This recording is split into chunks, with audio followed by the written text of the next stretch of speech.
নমস্কার বন্ধুরা। দিনটা ছিল 14ই জানুয়ারি, মকর সংক্রান্তি। তাই পিঠাপুলির দিন। তো চলে গিয়েছিলাম বাজারে নাড়ু, তিল আর তিলের খাজা কেনার জন্য। কিন্তু গিয়ে দেখতে পারি চালের গুঁড়ো, গুড়, নারকোল বিক্রি হচ্ছিল। তো যে বলা সে কাজ, ঝটপট নিয়ে নিলাম। কিন্তু নারকোলের বদলে আমি নিয়েছিলাম ক্ষীর, কারণ নারকোল কুড়ো আমার কাছে ছিল না। বাড়ি এসে পুজো দিয়ে তারপর সন্ধ্যার সময় পিঠে বানাতে চলে আসলাম।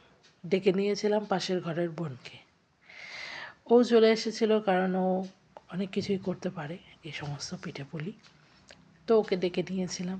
ডেকে নিয়ে ও আমার কিছুটা হেল্প করছিল, আর আমিও ওর সাথে সাথে করছিলাম, কারণ আমিও কিছুটা জানি না। শিখেছিলাম শাশুড়ির কাছে পাটিসাপটা বানাতে। তো পাটিসাপটা বানাতে শিখেছিলাম, ওটুকু তো করেছিলাম হাতে করে, কিন্তু গুলোতে শিখিনি। তো ওই জিনিসটা আস্তে আস্তে শিখছি। তো যাই হোক, বোনটি আমাকে হেল্প করে দিচ্ছিল। ও বলল, দুধ দিয়ে করো দিদি, ভালো হবে।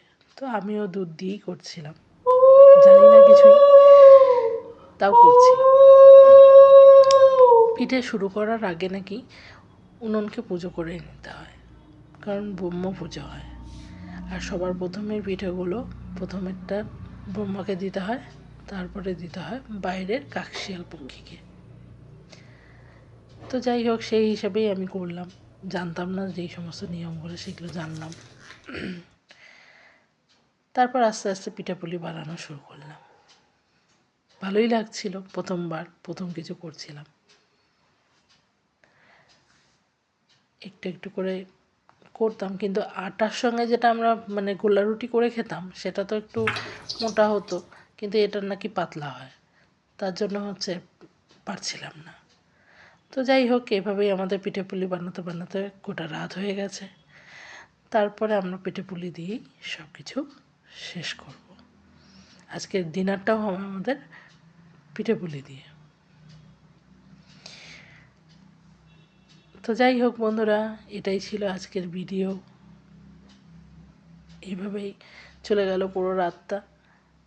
তো তোমাদেরও যাতে মকর সংক্রান্তি ভালো কাটে, সবার যাতে ভালো হয়।